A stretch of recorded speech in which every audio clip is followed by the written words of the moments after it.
Hello friends, welcome to civils मैथन। इस video में हम डिस्कस करेंगे Indian national Congress and the foundation and the moderate phase.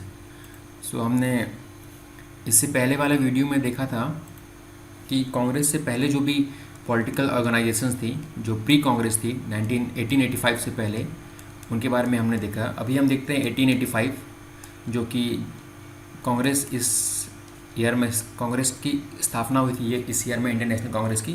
And Indian national Congress was the most important organisation which led the Indian national freedom struggle. So 1885 से पहले political awareness plus nationalistic जो feeling थी वो develop होने लगा था Indians में। यहाँ पे जो इम्पोर्टेंट नाम है वो है A O Hume, who was a British officer.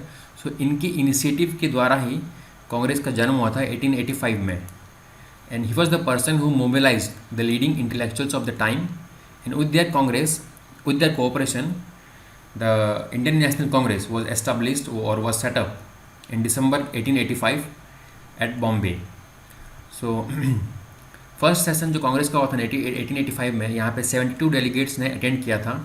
And उसके जो प्रेसिडेंट थे वो थे उमेश चंद्र बनर्जी। एंड इसके बाद से ही कांग्रेस का रिचुअल हुआ कि उसे हर साल अपना एनुअल कॉन्फ्रेंस करना है देश के कोने कोने में, देश के विभिन्न हिस्सों में। यहाँ कुछ कांग्रेस के इंपॉर्टेंट प्रेसिडेंट हैं, देख लीजिए आप। दादा भाई नौरोजी जी थे, जो 3 बार प्रेसिडेंट बने थे। बदरुद्दीन त्याबजी जी, फिरोज शाह मेहता जी, एंड और भी बहुत सारे थे, गोपाल कृष्ण दास गोखले जी, रमेश चंद्र जट जी। एंड 1890 में Kadambari Ganguly, who was the first woman graduate of the Kolkata University. She also addressed the Congress session, and this symbolized the commitment of the freedom struggle to give women of India their due status in national life. Indian women का भी बहुत ज़्यादा specially 1885 के बाद से Indian women का national struggle में participation बढ़ता गया।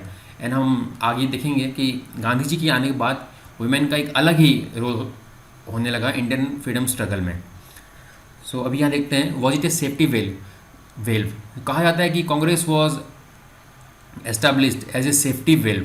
सेफ्टी वेल्व क्यों? Like Hume form the Congress with the idea that it would prove to be a safety valve for releasing the growing discontent of the Indians. जो Britishers का मानना था कि अगर हम कांग्रेस को एस्टैब्लिश करने देंगे तो it will work as a safety valve. Safety valve means which is something use to release the energy. जो इंडियंस में जो डिसकंटेंट बढ़ रहा था, तो ब्रिटिशर सोचे कि अगर कांग्रेस को बनने दिया जाए तो जो इंडियन नेशनलिस्ट थे वो कुछ देर बड़बड़ाएंगे and they will just calm down.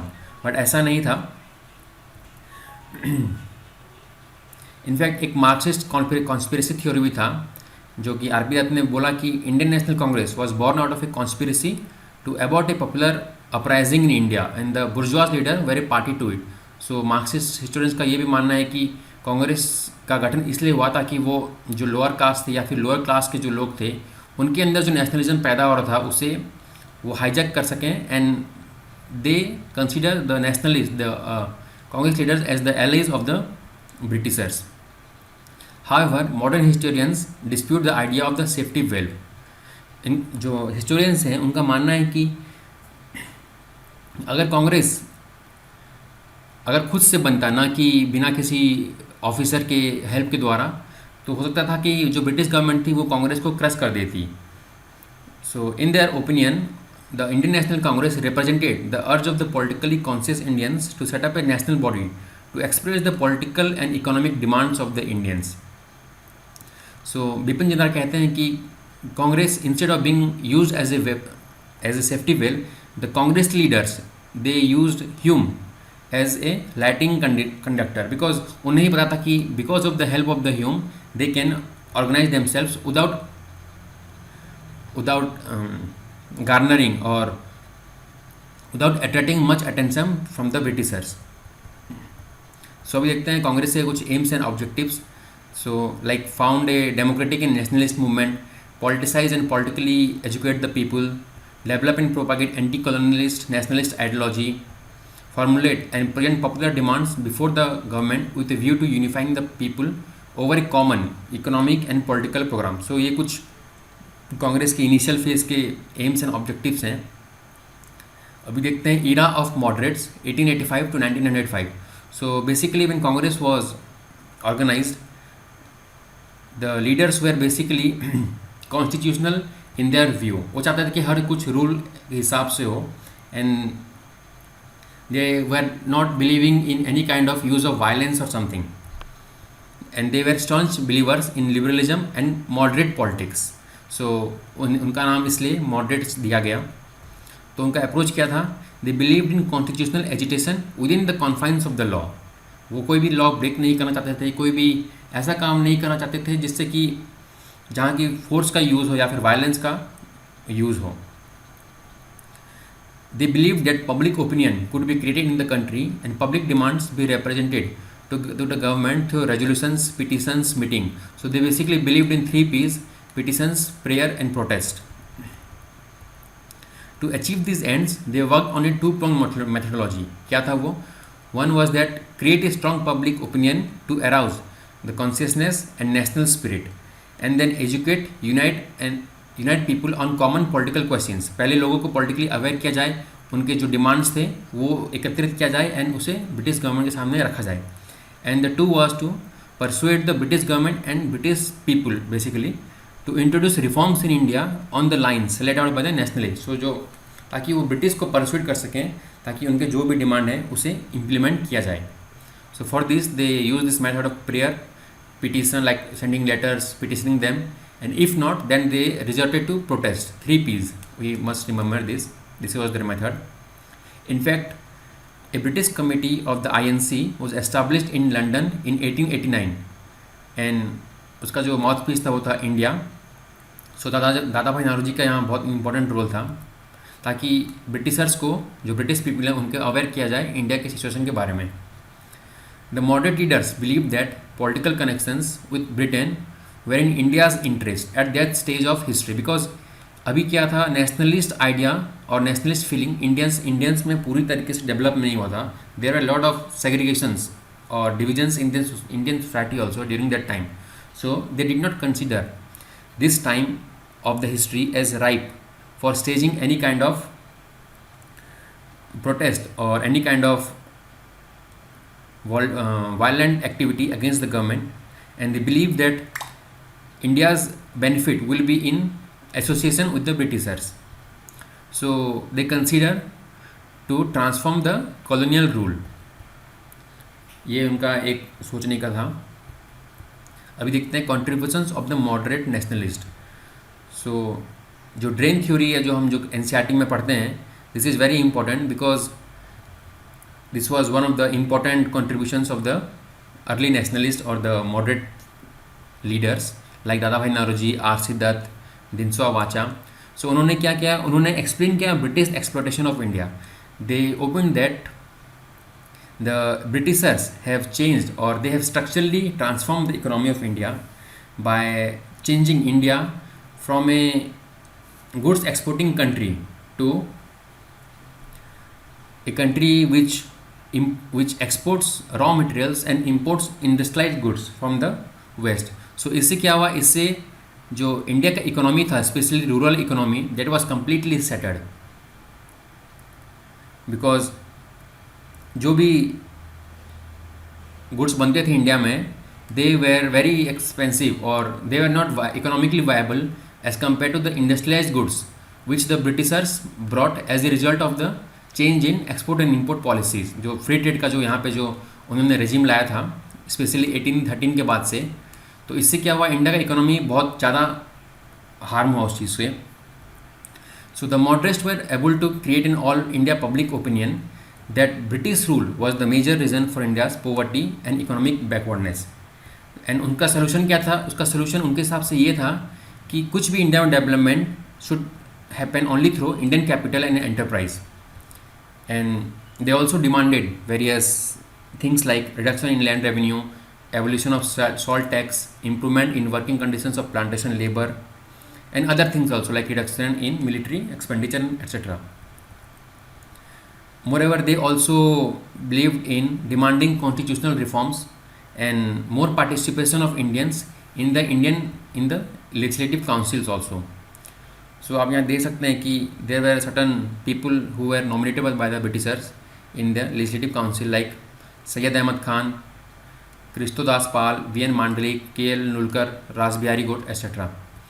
So from 1885 to 1892, the nationalist demand for constitutional reforms were centered around expansion of council, ताकि यहाँ पे बहुत सारे लोग इंडियन स्पेशली जा सकें, and reform of council, that is जो भी काउंसिल होता है उससे ज़्यादा पावर दिया जाए instead of the vice Roy. Like they should also be given the control over the finances, ताकि कोई भी कंट्री का जो फाइनेंशियल मैटर होता है वो डिस्कस कर सकें एंड उस पर ऊपर वोट भी कर सकें. ये उनके डिमांड्स कुछ थे specially in the legislative council.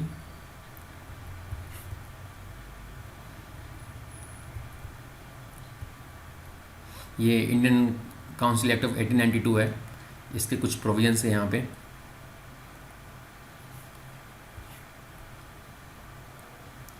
In fact दादा भाई नारोजी, गोपाल कृष्ण गोखले, लोकमान्य तिलक जी ने भी सेल्फ गवर्नमेंट डिमांड किया था ऑन द लाइन्स ऑफ जो भी ब्रिटिशर्स के अलग कॉलोनी थे, for example Canada and Australia also.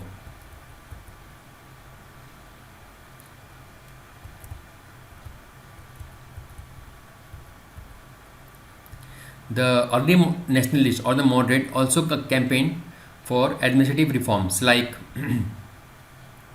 Indianisation of government services.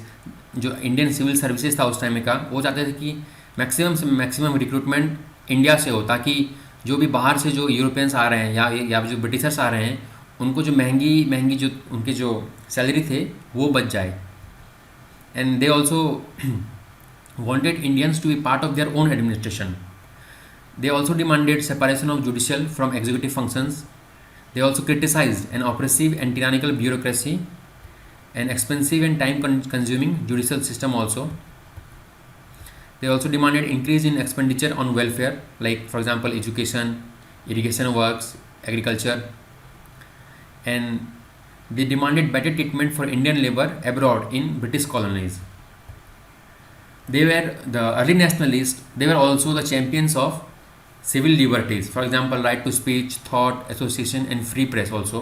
उनके बहुत सारे न्यूज़पेपर थे, पीरियडिकल्स थे, जहाँ उन्होंने vociferously they criticised British policies and they wanted to create a democratic space where ideas could be exchanged between Indians across the country.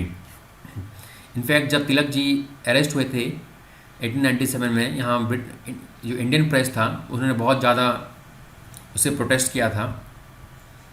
सो देखते हैं अभी an evaluation of the early nationalist. So जो कुछ जो उनके जो अचीवमेंट थे या फिर जो उनके मेरिट्स थे, देखते हैं अभी उसे. सो द इंडियन नेशनलिस्ट बोल सकते हैं कि they laid the foundation for the upcoming और for the coming of struggles that were taken up during the time of Gandhi ji. So उन्होंने बीज बोया था इंडियन फ्रीडम स्ट्रगल का. सो they represented the most progressive forces. They were also able to create a nation-wide awakening. They brought people from across the country to discuss their common economic and political interest also. And इनका एक और important contribution था कि they trained people in political work. They also exposed the basically exploitative character of the colonial rule, जो कि drain theory था उसके through. They were able to establish the basic political truth that India should be ruled in the interest of the Indian. So ये कुछ positive points हैं Britishers के, but उनका एक जो लैकुना था that they fail to widen their democratic base and scope of their demands. वो बहुत सारे लोगों को अपने साथ जोड़ नहीं सके, जो डिफरेंट सेक्शंस होता है सोसाइटी का, because most of them were western educated middle class intelligentsia. And in fact जो मासिस का था, जो यहाँ रोल था, वो भी बहुत ज़्यादा कम था. स्पेशली ये गांधी जी के आने के बाद बहुत ज़्यादा हुआ, बट शुरू में जो मासिस का रोल था बहुत कम था. And in fact the moderates also they lack political faith in the masses. Because of the lack of mass participation, the moderates could not take militant political positions against the authorities. So वो उनका जो basic policy था prayer, protest and petition का, वो ज़्यादा success नहीं हो पाया, because Britishers they did not implement much of the suggestions or the demand that the moderates demanded. But still the early nationalists represented the Indian nation against the colonial interest. So still इनका role बहुत ज़्यादा important है because they were the ones who showed the direction in the early phases of the nationalist struggle.